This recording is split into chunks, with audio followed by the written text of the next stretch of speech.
Đấy đang để. Có đang không à? Thế phá đồ ra đang đi bỏ phải. Có đang không biết mà chị. Còn đang được.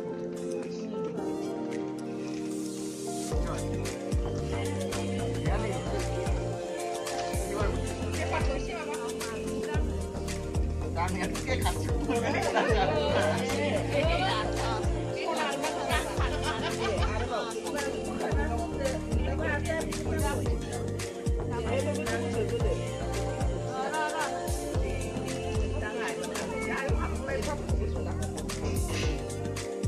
Hãy subscribe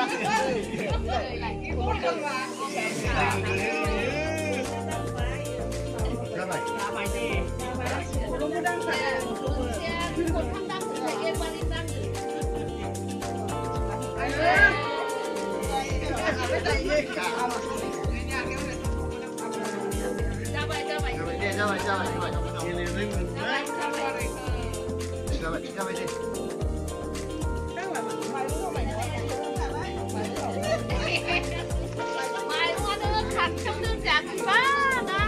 không bỏ lỡ những video hấp dẫn.